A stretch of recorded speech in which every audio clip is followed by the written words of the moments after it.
Hey folks, how you guys doing? It's Will Patterson here with Let's Talk Short Track Racing.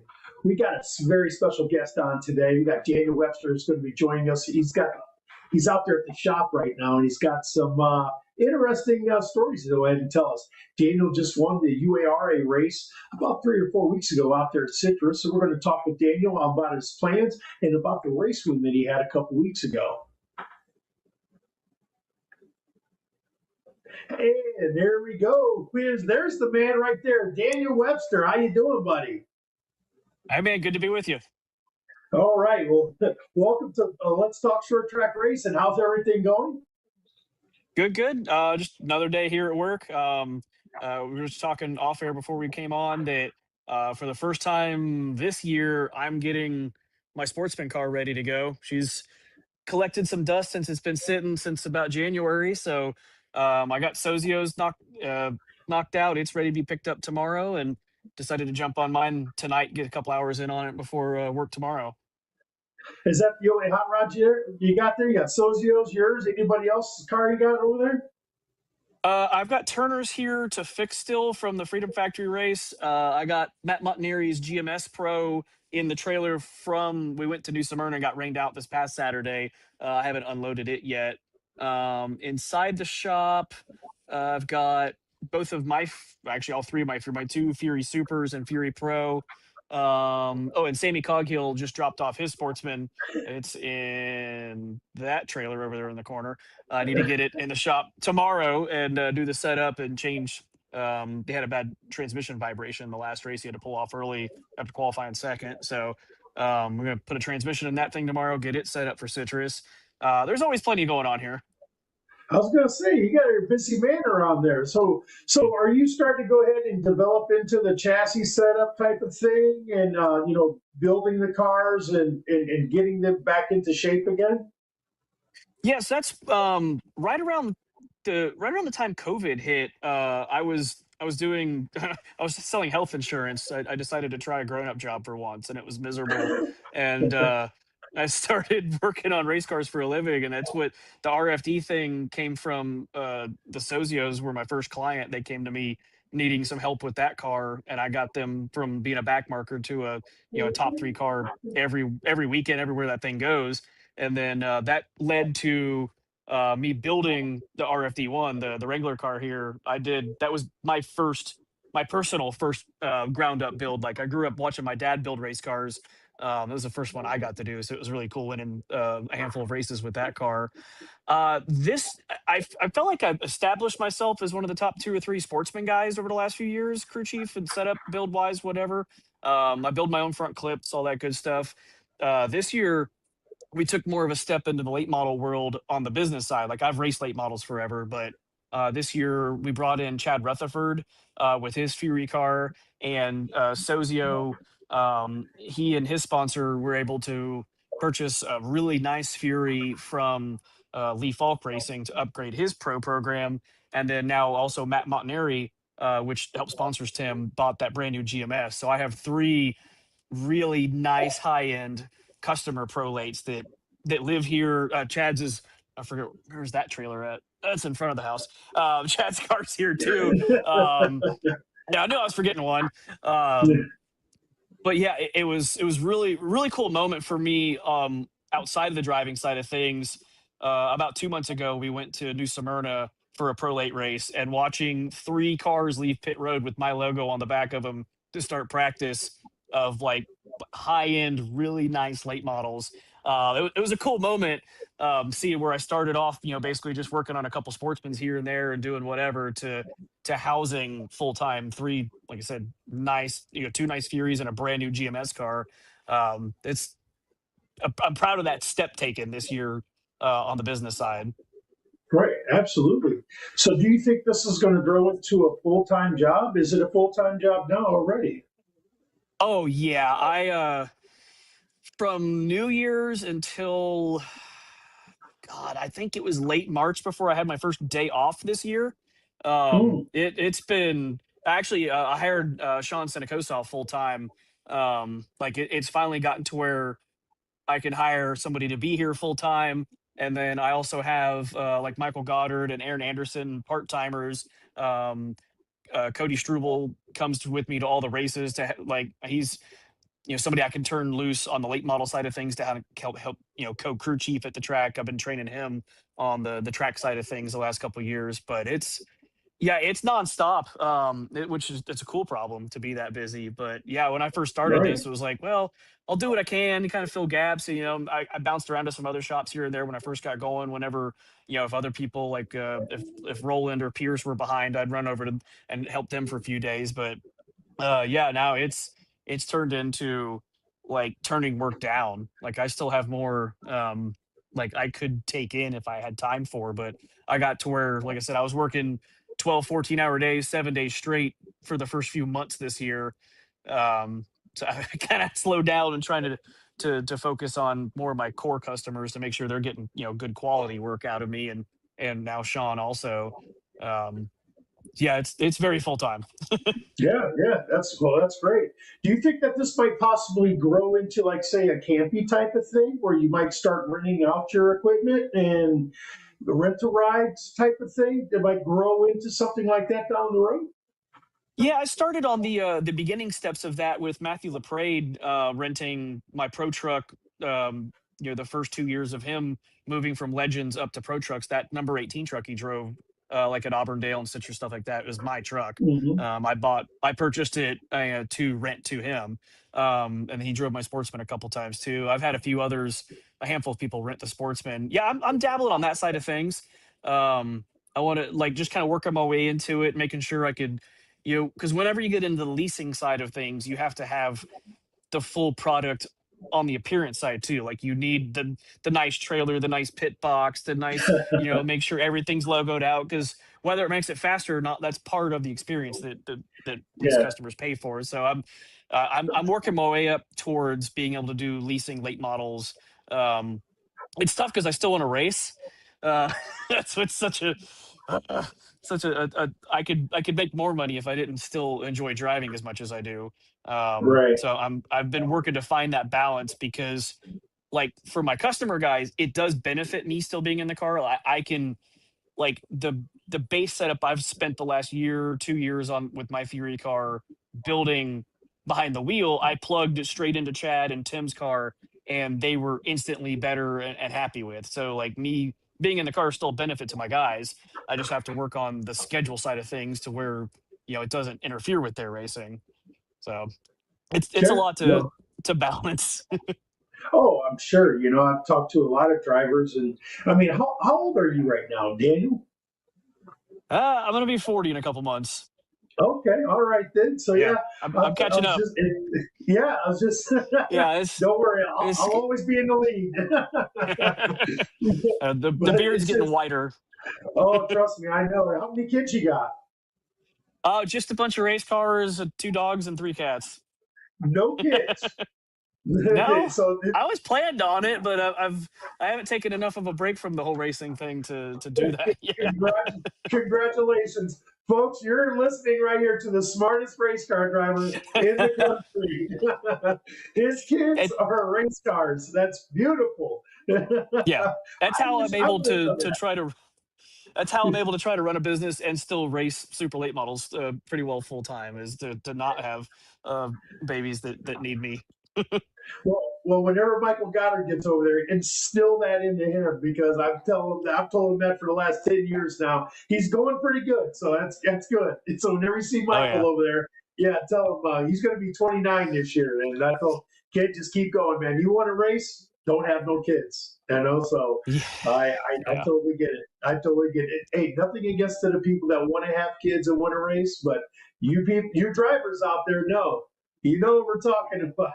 So it I know. gets tough. I It keep really saying does. one day, but I keep saying one day, but I haven't brought myself to slow down the racing yet. Well, yeah, that's I get it. So the grades don't come from the kids. It comes from racing then. Oh yeah, lots of long hours in the shop.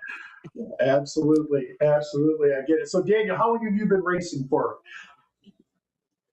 I started like in the bomber division at Citrus County Speedway in the kind of tail end of 2001. So Okay. I started, ran a year and a half in like a pure stock type car there, back when we ran, 38, 40 weekends a year.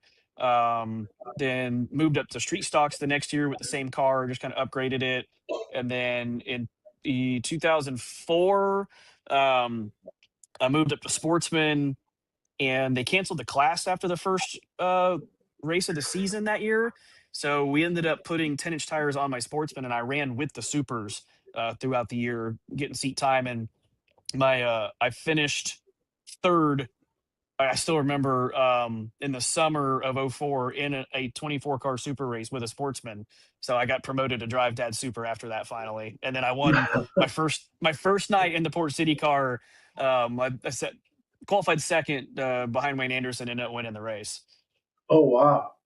Yeah. So October how, 9th, it was my mom's birthday. So I always remember you that always will date. remember October that. 9th of '04 was my first super win at Citrus. So so you were obviously born into racing. So from the time you were in diapers, you were always around the race cars your whole entire life. So your dad was the big one on that, or did your dad bring your mom in on it, or was it a mutual with your mom and dad? It was my dad thing. He was always a drag racer growing up, and then got into circle track. Actually, his first circle track race was on my first birthday, so August of Hmm. '87. He started racing down in Hialeah, and then but he always say he jumped it a little too high. He went straight to like a Thunder car, which is, from my understanding, similar to like a Sportsman now, and kind of struggled. Ran, like eighth, 10th, 12th, or whatever. And then one night, like something happened, he got hurt, and they put like one of the local late model guys in his Thunder car, and it finished second the first night out. And he's been a crew chief ever since. I've always said some people are better crew chiefs than they are drivers, so that's for sure. So hats Yeah. off to your dad for realizing it early on. So yeah, that's good. Mhm. So you got into the super late model and finished second, and you said that was what 2004.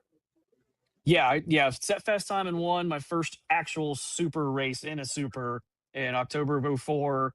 Um, and then we ran, primarily Citrus '04, '05, and '06, '07. I won the last Ocala Speedway asphalt super late model championship before it switched Oh to back to wow. dirt. Yeah, that was Hmm. cool. Yeah. And then we started going to Auburndale for the first time in '07 also. That's where I won my first ever 100 lap race, was at Auburndale. We showed up there. Back then, dad would just bring me places on a Saturday and be like, here's this new racetrack, go learn it. And I held off Schofield to win my first start ever at Auburndale. That was really neat. Um, and then like I said, we started to travel here and there when we could, just whenever we could afford it. Like we really didn't have money for practice tires ever. Um, we had one set of shocks that we built ourselves and just put together like on the table and inside the shop and hoped we did it right, type of deal. Um, Right. '08, I won four in a row at Auburndale in 100 lap races. That was really cool. Um, yeah, it Well, was I was good. like I was going to get into that. I was going to say, like, let's talk about some of your successes early on in your career. Like, you started out like, in the bomber division. Did you win early on, or did it take a while for you to get a win for you to move up? the first year in the Bombers, I did win two races that year. I got heavily overshadowed by Richie Smith. We were rookies together in pure stock stuff. I tell you, I think he started a year before me, but he dominated with his Camaro, and I was busy learning car control with my metric car that was always sideways off. So I ran Leave second, all third the a lot stuff. that year. Oh yeah, oh yeah. Like I said, I can hustle a car sideways because dad started me in a metric car. And I was at the time I was jealous that Richie's car looked so much easier to drive, but like I said, in the long run, it taught me car control more than I think anything ever could have. So yeah, like, the first year I won two races in that class. When I moved up to street stock the next year with the same car, I won three Where'd races you there. Where'd you finish at in points your rookie year? I we're top three. I can't remember. I mean, I know Richie definitely beat us. Um, I don't know if anybody else did or not. We were second to fourth ish, somewhere in there. I don't really remember now. Yeah, yeah. Yeah. But I mean, we were solid. Like we were top, and it was the old 4 week point average deal. So we started like Richie would start 20th, and I'd start 19th, and he'd win. And I'd finish second or third every week. It seemed like back then. Like we Right. drive up through the field and in 20 lap sprints in really big fields. Citrus was always super packed out back then. Um, that's learning, you know, experiencing from those days is how was probably why I was willing to take the start from the rear bonus at Auburndale last year with the super. Right. Right. Yeah. Lesson learned there at that track, though. That's. Whew. And I had fun. we'll get into the race this past weekend. I don't know. Did you watch this past weekend's race at Arbondale, the Twin 50? I did. I watched it on my phone from home because I went to New Smyrna. I had Matt and Tim with the pros at New Smyrna. I was crew chief of 4, and then we got rained out, so we were watching on our phones on the way home. It was I didn't feel left out on that one. It was Well, let's pause on that. We'll circle back around to that. Let's talk about you. Then we'll get into the short track racing around Florida for sure. But yeah, so you wound up going. You had a good rookie season in the pure stocks. And how long did you do pure stocks for? I'm sorry, I didn't catch that. You were like 2 years. uh yeah, it's like about a year and a half, and then moved up to street stock, and did a year of that, and then so I went to move up to sportsman, and the class got canceled back then. So then I ran that first half of the year or so with supers with the sportsman car on 10-inch tires, and then got promoted to the actual super at October of '04. So for the people out there that don't know, right? Because this is being broadcast nationally, what's the difference between a pure stock and a street stock? So back then, the pure stocks were pretty close to what they are like now. It's a fully stock chassis, um, stock mounted inboard shock. We were on a street radial tire back then. We had to run Ooh, 235/75s. Yeah, so no grip, no wow, speed monster whatsoever. Oh tires. yeah. Yeah, Yeah. yeah, So when I moved up to street stocks, we were allowed to put aluminum body on it. It didn't have to be stock body anymore. We were allowed to put headers on it instead of the stock manifold, and racing tires. We're on like an 8-inch, whatever the Goodyear grooved slick was at the time. right, So definitely, it was probably a second and a half, 2 seconds faster just on the tires alone. Probably. right. Um, that was the biggest difference. Trying to The think of what shock, else. Yeah, probably those are the main. I you're probably think allowed to we were put allowed low outboard volts. shocks. How about I, low th- volts? no, I don't think we No were low allowed those. volts. They still had back then. It still had to be. I think we were allowed adjustable buckets in Okay, the street stock, so that was one thing where you could at least make wedge changes without just moving lead around. Um, right. yeah, but it was The good old yeah, it days. was The cool good old moving up days, right? to yeah. Oh yeah, they're heavy, heavy G bodies. Yeah, yeah, for sure. So you wound up going. You got in the sportsman. You had to run went to the late model. You wound up getting into the late model. Wound up winning the first time you're in a super late model on your mom's birthday. I mean, it's sometimes when it comes to racing, it's just sometimes the stars and the moon and the tides and everything just line up that day. Now, did you have that good feeling showing up? I know there's some days where I just showed up, and I'm hauling to the racetrack back in the day when I used to race, and I'm like, I got a feeling about today. I look at one of Oh my yeah. buddies, and I'm just like, man, did you have that feeling that day? It being mom's birthday and stuff. Yeah, it was really the car was so fast. I still remember the invert was 12, so I started 11th and like ripping through the field and beating Wayne of all people to the front. I remember bouncing off of one of my good friends, Mike Bresnahan, on the way by, and he like got onto me about door, and I'm like, dude, I don't even know what I'm doing. I was just going where the car wanted to go. Like it's my first time. I'm sorry. I'm sorry I was faster. I was Yeah, like I just tried to minimalize the amount of mistakes and let the car do the work because it was so good. Whatever dad had in that thing. Um, I want to say back then it was just like a pair of 250s across the front.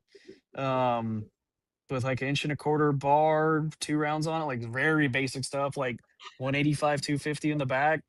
Yeah, way before bump stops. Um, I think I Conventional even instead of sin.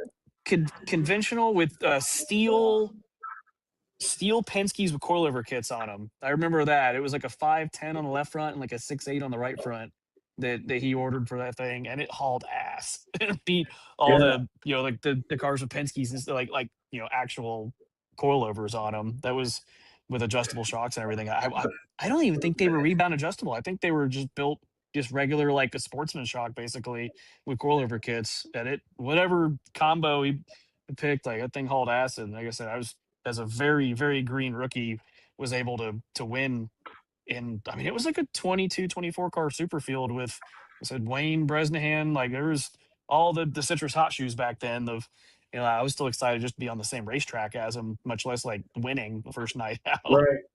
So this is, excuse my ignorance. So I'm from Ohio originally. So all my super late models were all outlaw bodies, and I know that back in the day here, super late models were outlaw bodies. And when did they transfer over to templates? Was that before you or during you? Yeah, it was before. I don't. We weren't on the ABC body yet, but it was still basic 5 star or AR body cars then. Right.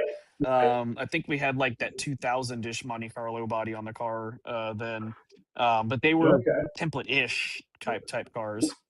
Yeah, yeah. So you're a little more relaxed with the body rules then compared to what they are now going through Ricky Brooks' room of doom Oh these days.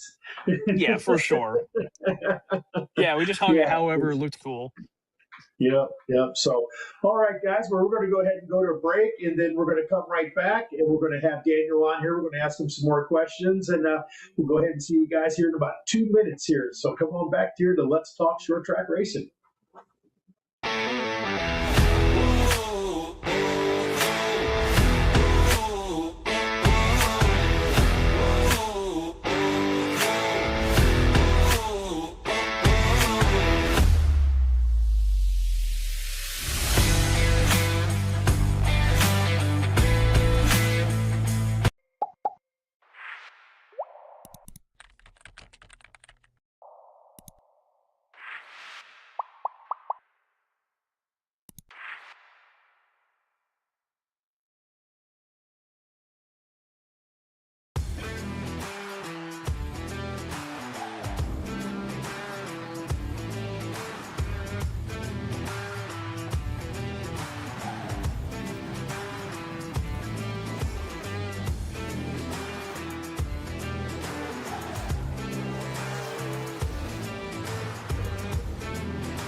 Racecar Engineering is your single source supplier for all your racing equipment. Dirt, asphalt, drag strip, street rod, or off-road. Their experts can keep you on the track and in the lead no matter what type of racing you do. Hundreds of brands, thousands of parts. Find them online at racecareng.com or call them toll free at 800-882-7231 and make sure to ask for your free catalog. That's Racecar Engineering, 800-882-7231.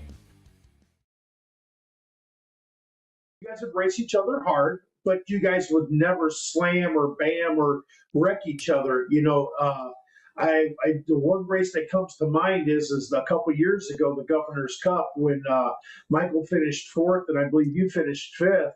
And that was a hell of a race between you guys right there in the top five. And it was just, you were there, he was there, and it was just one of those deals where, and I've gained so much respect from you from that race on. And I've always watched you and see where you're at and what you're doing. So you've always been on my radar since that race.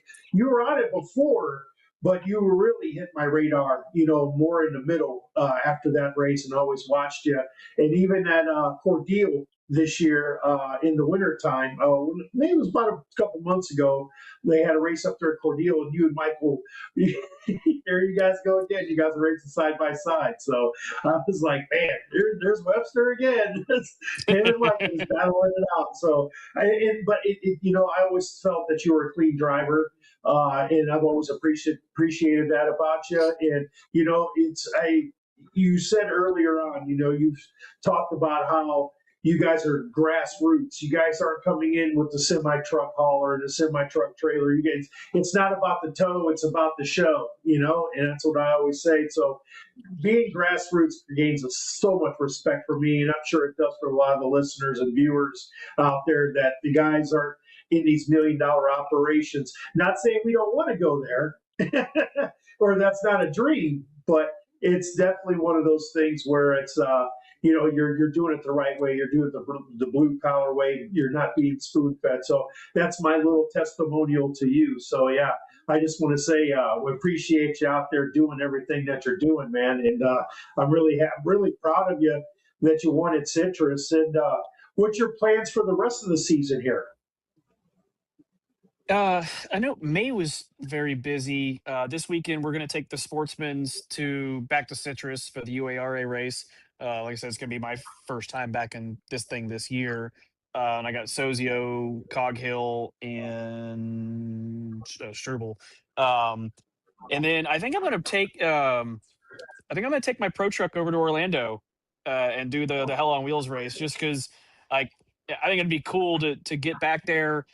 So I've been doing my own YouTube page where I film and Alec does the editing for me, and I think going to Orlando as a Lost Speedway type of video I think will be neat. So that's next, and then on the 30th is Cordeal, is their next Super Series race there. Um, like my Promote primary that. schedule driving was Promote that YouTube page, man. Let the listeners know yeah. about it. Yeah, if you guys like, I started off doing more of like the race weekend vlog type stuff, but the shop videos have gotten a huge pop. Like it's been really, really cool. The last handful of races I've been to, like walking around the Rattler, I had guys from other teams, crew chiefs from other teams coming up and telling me like, "Oh man, I work on cars all day, and I go home and watch you do it on YouTube." Like that's like you guys like watching me work. All right, I'll keep filming it. Like I've so that crack, yeah, one of Lopez's guys. There was a bunch of some of the guys at GMS. They follow, since I've got a video up of going to their shop and everything. So it's at RFD Motorsports, for Right Foot Down, and it's mostly kind of day in the life of me, whatever I'm working on that day, trying to get cars done. A little bit of how to here and there mixed in. Um, building bodies. I've got a full video of start to finish building a front clip for a Sportsman from scratch and welding it to the car and everything. The going to GMS to pick that car up, interviewing Tony Uri Jr., giving a shop, behind the scenes tour of the shop while I was there. There's some pretty cool stuff working on there, I feel like. Great, that's really cool. Yeah. So in my job, I drive a lot. Right. So I'm going from Naples to Cape Coral to Fort Myers to Tampa and all over the Southwest. So I like a good YouTube page. So I'm going to have to go ahead and look that up and get on there and get watching and following. So if you guys are out there and want a good YouTube page, go ahead and what's that called? Right Foot Down or RFD? It's RFD Motorsports. RFD Motorsports. All right, there you guys go. So, so you're getting ready to go to Cordeal. You're going to take the Super up there to Cordeal for the second race of the season up there? Yeah. Yep. Okay. Trying to decide which one to bring. The new car, we qualified good with it. I led the first 35 laps earlier in the year there, but that old Reese's car, so the orange 33 I won with, it's Fury 031. It's an old one. But God, it's been a good car. And I've got the nicer, newer one we recently got. It's a former Derek Thorne car. But God, it's hard to beat comfort. I've just, me and that old car get along so good. I got to figure out which one I got to bring. Right. I noticed that you like to go to the throwback schemes. you got the Sportsman, you got the Wrangler type of scheme, then you got the Reese's scheme, and then for a while there, you kind of had the Winston scheme, on your cars. Are you thinking about ever changing up a scheme and going with something like the Tide car or something like that, something radical? I, Maybe a Mountain Dew I'm always car? I open. don't know. I'm always open to different ideas. My pro car, I have the mellow yellow scheme on it. I need to Oh, run it more just because that damn thing turned out so good. Um, let me see if I can get in the shop without losing signal. I'll show you what it looks like real quick. Um, right.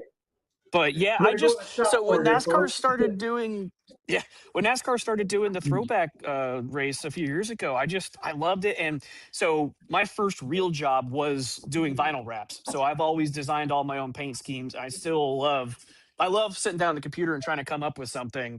Um, so let's see if he's back here.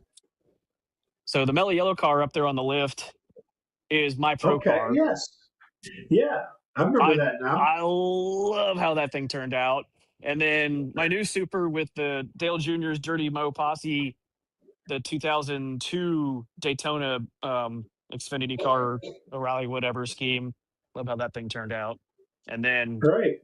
obviously the Reese's car. Yeah. So the backstory on this one, whenever we went to Auburndale last year for the Billy Joe Ingram Memorial Race, the family Kevin Ingram came to me and asked if I would wrap my car like his dad's 1972 or 78 paint scheme, and I'm like, yeah, if you guys buy the vinyl, I'll do it. That's fine. So I did that, and I had his dad's graphics on it and everything for that race, and it was really cool. I set fast time at the event. The family loved it. And when we got all done, it's like the thing was, I've never been an orange guy, but the car looked cool. And my dad and I were sitting there looking at it, like, it kind of reminds me of the old Kevin Harvick Reese's car a little bit. And I'm like, Right. let me get on a computer. Let me see if I can design a peanut butter cup that looks like it's going somewhere. So I made made that, put a yellow valence on it, and it's been the Reese's car. And that thing gets such a pop, like at autograph sessions and stuff like that. Kids love the Reese's car for sure. Hey, there's nothing better than a kid coming up saying that they love your car, man. Like, I absolutely Hmm. 100% love that when I raced. And it's like, yes, because one, it's, the kids are cheering for you too. You're making a new fan, So there's going to Right. be that kid that's going to be, 10, 15 years down the road. And you're like, man, I remember watching you when I was a kid, and you make it feel old. But yeah, so trust me, yeah. So, but I love your throwback schemes. It sounds kind of weird, but I think it's very original, because nobody does that Right. type of stuff. Everybody wants to have their own car and be their own special, unique thing. But you doing it, that's Daniel Webster's style right there, man. So I like it. But I think you need to throw like I want to see a Darrell Waltrip Tide car from like 1987 there. And no, That's I'm not going to pay that for puppy. it. Well, I mean, hey, I should do one because I mean, my initials are DW, so it would fit. I mean, obviously we're heavy on the Oh. Earnhardt stuff around here, but yeah, doing a DW car would be fitting. Yes, absolutely. I 100% there. Think you should. I was a Darrell Waltrip fan as a kid, so I was Team Waltrip growing up. I was not that much of an Earnhardt fan. Respected man, but when it came to the line being drawn in the sand, I was on this side of the fence, though, for sure. So yeah, but no. So anything going on after Cordeal? Are you going to run the whole UARA series, or are you kind of just going back and forth to kind of see how the season goes and where it all works out from there? Yeah, I'm gonna run all of Ricky's races that are within like 10 hours of driving. I don't know if we're gonna make it all the way to the Michigan races or not. Like I was really looking forward to Mobile the other day. I'm sad Mobile got rained out because I ran third there last year and I had a really good time. Was looking forward to getting back, um, but yeah, as my priority on the driving side of things is Ricky's super stuff, and then I think we're gonna try some of the IHRA stuff with my pro car. Um, like I don't, Good for you. it's hard for me to run it around here because that's my where most of my clients are now. our racing pros like at New Smyrna. We're gonna do some Cordeal Pensacola stuff with them or whatever. So it's hard for me to drive in those races if I have 2 or 3 customer cars that need attention. So I think I'm going to convert the Mello Yellow car over to IHRA rules and try some of their stuff because it's paying so well. And I like the throwback side of the like the cheap shock, the no bump stop stuff like that. That goes back to my roots, like where I was talking to Dutilli the other day. Um, like he likes his car pinned to the earth, always slammed on the bumps, and I'm like, I like my nose to car. I like some weight transfer. I'm like, do you think you can even drive those? He's like, I don't know. I've never. I don't know if I'd be good at that or not. Like they always say, a lot of drivers like their late models like their women, nose down, ass up. So, Jesse Dutilli's one of those guys for sure. So, For sure. yeah. So, all right, guys, we're going to go ahead and take a short break here. We'll be back in about 2 minutes here, and let's talk short track racing. And we're going to talk to Daniel Webster about some super late models, rules, and where he sees the future going with super late models here. So, go ahead and give us about 2 minutes, and we'll be right back. You guys take care.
Race Car Engineering is your single source supplier for all your racing equipment. Dirt, asphalt, drag strip, street rod, or off-road. Their experts can keep you on the track and in the lead no matter what type of racing you do. Hundreds of brands, thousands of parts. Find them online at racecareng.com or call them toll free at 800-882-7231 and make sure to ask for your free catalog. That's Race Car Engineering, 800-882-7231. All right, folks, we're back here with Daniel Webster. Welcome back to Let's Talk Short Track Racing. Daniel, I know that we got them talking about what you're going to be doing for the year, what your plans are with the IHRA, the rules there. Kind of just segued over into this, but I know there's some motor rules going on for the future for changes, and I know there's some body rules coming on for 2027 too. Let's go ahead and talk about the motors first. What do you think about the motor rules that's going to be coming here down the road? I haven't heard what they're planning on 100% doing yet. Like I've heard different rumors of, are they going to do away with the spec motor? Are they? I don't know. I've heard so many different rumors of what the new rules are going to be, but I haven't heard 100% what the actual plans are. Like, could Right. you fill me So, in on your side of what you're yeah, hearing? well, what I'm hearing is the spec engine's going to go away, and they're going to go back to built engines again. But it's going to be kind of more of a built spec engine. It's kind of weird where I think personally it's going to hurt super late model racing if they get rid of the spec engine. It's funny because when was the last time a spec engine has won a super late model race? Like, yeah, why get rid of something? Yeah, why get rid of something if it's not overly dominant? There's not a monopoly Right. on spec motors. Like, it's Absolutely. a cheaper option that does fine. I Yeah. have one. I believe Nasty had one in its Citrus. I want to say they had a spec motor in for that race. They're trying a different rule package or whatever. Right. But like again, on the smaller tracks, like most of us, you can't hook it up and you run restrictors, or you're on the verge of needing to, or when you go to the big premier events, like the teams are already spending money on the parts motors that cost twice as much. What is the point of getting rid of the spec motor? Um, I don't know that. Yeah, that bothers me. I don't like that. I don't I, understand I honestly, why. Like, what uh, would their point I be? honestly, I honestly feel that it's going to hurt the blue collar type of racer if they get rid of it. It's already becoming a big money game as it is, anyways. Most of these cars out there are $100,000 cars. The top notch cars. The guys that are doing majority of the winning. That's what makes it so special about you, because you're a blue collar guy. You know what I'm saying? Everybody just seeing your shop. Yeah, And it ain't all painted white. It ain't a Taj Mahal, and you eat off the floor or any of hey, that type we of just stuff. got AC in So it last year. my point exactly. So yeah, but it's definitely one of those things where it's series, think about this. You don't want to get rid of your blue collar guys. Your guys that are running from, say, eighth all the way back to 24th, or maybe 10th back to 24th. Those guys are your field fillers. Those are the ones that are putting on the good show for you guys. So if you go and you do that, I think they should give them a weight break. I mean, if you're got a spec engine, you should get a weight break. Be, I don't know, 200 pounds. I don't know what would be sufficient enough to make it happy to go ahead and have these guys run, but I feel that they shouldn't do it. And then you going to roll over to the new body rule for 2027. I heard that. I've only heard stories, but do you know more about it though for the body rules for the super late models for 2027? I keep hearing they're going to work that direction, but I haven't heard anything definite either. If they're going to start putting weight penalties on the old body to try to phase it out or what. But I Right, mean, right. it's like $6,000, not counting labor, to buy a complete, a complete body, because you have to change. uh, Plus the interior. The interior doesn't line up. All the pieces, like the dash and the rear dash, the side pieces. Like, I mean, if you were to take your car somewhere to get a complete new body put on, it's going to be over $10,000. Like, that's a life changing amount of money to some of us. I have three Furies in here. So if I'm going to upgrade, if they're going to change that, like, that's going to cost me 30 grand. Or even if I do it all myself, it's going to cost 18, $20,000 in parts, plus weeks of labor off of work to do it myself. Like, I Right. I don't understand why they would force us into that, because it's, yeah, anytime you Once cater to the top 1%, it hurts the rest of the field. And then there's a lot of, I mean, I think the simplest way to look at it is, there's some series that care about the toppy top, and they have some awesome race cars show up, but a lot of times they get 10 to 15 of them. And then there's other Yes. series that care about the working class people, and you get 25 or 30 show up. Gee, The I mid wonder pack's what series important. I wonder what series you could be talking about. Yeah, I'm trying to think which one you compare. How many cars were at Arbordale? 22 22. Okay. for a And regular how many? local show. Yeah, and how many were at Citrus when you ran at Citrus? I think we had like 25 or 26 there for that series Yeah, race. and I wonder how many Yeah. were at the ASA show at Pensacola. Yeah, Or the was ASA it? show at Dominion that got canceled. The Yeah, Dominion race gee, I got wonder what. canceled because Yeah, I heard there was like less than 10 signed up. yeah. It's like, So I went to two ASA races whenever we bought a Hamkey car a couple years ago. We came into enough money to go buy one of those, and I wanted to go run with the best of the best, because it was the first time I finally had an A package race car or whatever. And I was so frustrated trying to get through body tech of all these things they told me were illegal on my car. I'm like, we just picked this car up from Anthony Campy. It just raced like the Derby last year, but now that because I own it, it's not legal. It won't go through tech. This and this. It's like, yeah, no, yeah, we're good. We won't be back. No thanks. yeah. It's all about who you know, and when you get up there with those boys up there, so it's kind of they turn a blind eye to. It just goes to show you, like it's like man, how the hell these guys are so damn fast? Well, you know what? When you're buddies with the tech officials and all that other stuff, and let me tell you something, folks. I'm going to give you a little background, all right? I've got over 30 years, I'm sorry, over 40 years in racing, 45 to be honest. And as an official, I have over 20 years as an official. If any racetrack tells me or any series tells me there's not a little bit of favoritism going on, you're full of shit. All right. I'm telling you guys right now, flat out, there is favoritism going on in there. And right there, Daniel Webster just explained it right there. So for sure, I'm telling you guys right now, and and I've seen it. I've seen it with a particular guy that I know that worked on another top-notch car, and he came down to work on our car and tried to do the same thing and go through tech, and nope, you can't do that. Well, you just let it go 2 weeks ago at another race with this other guy. Yep. So yeah, I get it. It's these guys are forgetting about the blue collar guy. I mean, like you said, from eighth on back, so it's unfortunate. And like you said, $30,000 to change three bodies over. I'm sorry. Like Yeah, the car would I have don't to think. the car would have to sit. I mean, Yeah, or at least that's just crazy expensive. So let's go ahead and just yeah. ask you I'd have some to sell questions here. one. Yeah, Okay. yeah, to go ahead and take care of it. So, to take Right. care of the other two for sure. Yeah. So we're going to go ahead. We're going Mhm. to ask you some. We're going to ask you some rapid questions. With a little bit we like to call behind the helmet here. Uh, what do you like to do when you're not at the racetrack? So my favorite thing is either whenever I have time to go out on the boat.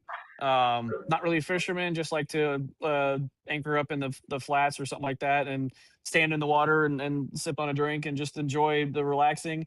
And I'm also a season ticket member with the Tampa Bay Lightning. I love going to Lightning games. The hockey atmosphere is amazing. Super sad right now. I did not think our season would be over already. Um, but yeah, Well, at least that you would be guys my made top the two. playoffs. At least you guys made the Fair. playoffs. I'm a Panthers fan, and we won two Stanley Cups back to back and didn't miss the playoffs this year. So yeah, don't get me started on that, Webster. Don't get me started. So, do you have a race day routine or superstition? Um, I'm not heavy into that. I do feel like if I remember which watch I was wearing whenever I won the other day, so I made sure I put that same one on race day the last couple races, but it didn't help. I do feel like I don't know if it's a superstition or not, but I feel like I always put my left shoe on first. But I don't know if I haven't paid attention if that's a thing I do in regular life or just when I'm doing um, the race boots. But I'm not super big on that. I feel like every race day is so different, and I'm always running around doing so many different things. It's whatever. Like I know some drivers don't eat before a race. I know before the last Auburndale race, the Sozios were laughing at me because I got into the car with two pieces of pizza between my teeth as I was like climbing down in, putting my belts on, because I was like, I haven't had time to eat all day. Yeah. Do you have that lucky shirt, like this lucky T-shirt, that undershirt that you wear? Like I always have like a particular like lucky shirt. Like I always dig through the drawers, like where's my shirt at? But do you have a shirt like that or no? I feel like, oh, I did just remember one. Back whenever I was winning at Auburndale left and right, I had two different brands of socks, and one of them had like a little red stripe on the toe, and one of them had a green stripe. And I always made sure the red one went on my left foot, and the green one went on my right. Okay. But yeah, no, I just, I just, whatever. Whatever T-shirt that drivertees.com has my logo on it, shop there. Is what I normally wear on race day. Um, it's whatever one Yeah. matches the car I'm driving that day. But normally Yeah. the regular just 33 shirt. But yeah, no, I feel like I would be more like that, but I'm not coming up with any other than like the sock thing I used to do, which was kind of funny. Um, yeah, I can't think of any. Um, Okay. yeah. Oh. All right. Okay. So Okay, so when the schedule comes out for the race season, whether it's Sportsman or Supers or whatever series you might be running in, what's that one track that gets you excited? Like, oh yeah, we're going back there again. It was my absolute least favorite for years and years, but that has definitely changed since 2023. Freedom Factory. Oh, okay, okay. That was one of your least favorite tracks, huh? I was terrible there. I still haven't had great results there with the super, but winning the grand reopening whatever race with the sportsmen's there when there was 45 of them at the first race and Right. and winning that race and then backing it up winning the next one too, like that was really really cool and just getting to go back there after all those years and seeing how much work Cletus has done to the place, how just pretty and pristine everything is. Um, Beautiful. and getting better at being the high speed like hair on fire type of driving type of racetrack where I said I grew up on the little quarter mile bull rings or Citrus, Ocala, Bronson, those type of places. Like Bradenton wasn't natural to me, so when I first started going there, like I wasn't good at trusting to send the car that deep into the corner and to drive that uncomfortable. Like I struggled there early in my career, so to to uh to go back there and be successful, like it's exciting to conquer that in the first place, and just how much draw that place has because of the whole Cletus effect and everything is really cool too. Oh, for sure. Yeah, definitely. Like the racing term is the bank in to catch you. So drive it in there because the bank is going to catch you. So yeah. Yeah. But Uh, after who's you jump someone? over bumps in the meantime, Oh, can we just talk about that for a brief second? How much is your ass hurt after those turn three bumps going into turn three? I think it's more spine and neck than ass, but it's pretty violent. Like Yeah. I had 2 years ago, I had a camera in the car and one looking back at me and like just watching how much my helmet was moving around in qualifying. It's like, yeah, no, that's pretty much what it feels like. Oh man, I know. I see one of those guys go to make the low move going into three, and you just see the sparks fly, and I'm like, oh my god, it hurts my Oh back yeah. just thinking about having to go over that for 128 laps or however many laps that race might be, and it's like, oh god, it makes me sick. So It's who violent. is someone?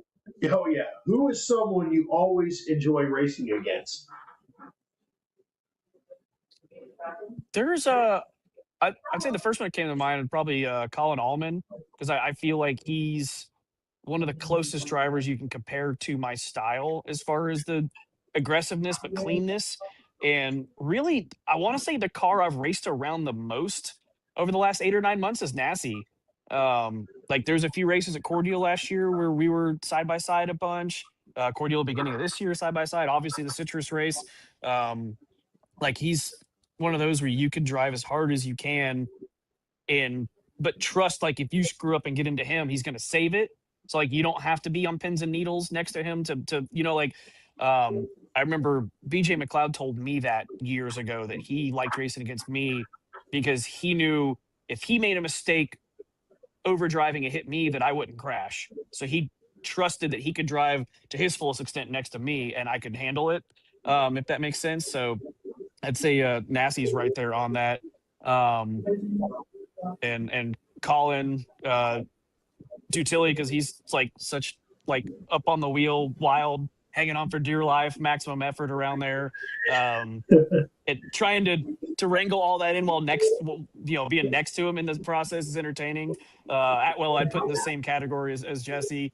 There's a bunch of us that I feel like do a good job of putting great battles on around here right now. Right. Yeah, I do love the Florida super late model drivers. It just I think they're really good, and I think you could take them to a lot of tracks, and they could be very competitive. So, all right, well, we're going to move over to the rapid fire, and then we'll go ahead and we're gonna let you get back to the shop and let you finish up working on these race cars. But one track, Sounds good. okay, one answer, one track. I should say one answer. So here you go. Favorite track? God, I know I'm supposed to be rapid on One, this right now. Freedom one, one, Factory. Okay, that's it. One answer. Okay. Track you want to win at the most. In supers, right? Pensacola. Okay. Best race car you've ever driven. Moneymaker. My first Port City. Had it for 15 years. Awesome car. Favorite racing memory. I would have said the first one, but Citrus the other day might have just rewritten that. Fair, fair, fair. One race you wish you could redo. 2007 Pal Memorial. One of the best fields I've ever been in. Driving a 1989 Dillon car, broke a right front wheel with 10 to go. Wasn't anything I did wrong, but it was $5,000 to win. Trying to hold off Wayne Anderson in one of the biggest races in the state at the time. That was my biggest heartbreak, anyway. Gotcha. Clean racing or elbows up? The proper blend of the two. So political. You can drive elbows up without running into each other. Okay, that's true. That's true. Yeah, that's what we call getting up on the wheel. Mm-hmm. So okay, I already know the answer to this one, but dirt or asphalt? To compete in asphalt, if I'm going to watch it on my phone, dirt. Oh, okay. All right. All right. Race days or race nights? You prefer to race in the daytime or you prefer to race at nighttime? Kind of like day races. I've had good luck in them, and it's weird to get home at a decent hour after a race. Yeah, I agree 100%. Yes. Best post race food and best post race food stop. Leaving the racetrack, you're on your way home, and you see that one place, and it's like, pull it in. Normally for me, it's Wawa. Oh, dude, respect, respect. I like a good Wawa, man. Yeah, I know wherever we leave. Load up on good food, but still get home. Yep. Exactly. Yeah, yep. and there's one 2 or 3 exits south of New Smyrna also. Yeah. Oh yeah. Oh yep. I've been there too. Okay. Dream race to win. Derby. Yeah. Yeah. I kind of figured that one. Yeah. Not the big league. Not something a little more like. I mean, that one's obtainable. I think I could actually do that, but the Derby is just something to dream about. Yes, absolutely. Absolutely. All right. So, all right, folks. Well, thank you very much, Daniel, for coming on here and christening my first time doing an interview here on Let's Talk Short Track Racing. I appreciate you coming on here and having a great conversation with you. Good luck this season. I'm sure we'll have you on again in the future. I am watching you. You're on my radar, and I hope that you have yourself a great 2026 season, and good luck. I appreciate it, man. Remember, guys, check out YouTube at RFD Motorsports and keep tabs on everything we're doing here at the shop. There you guys go. All right, ladies and gentlemen, Daniel Webster.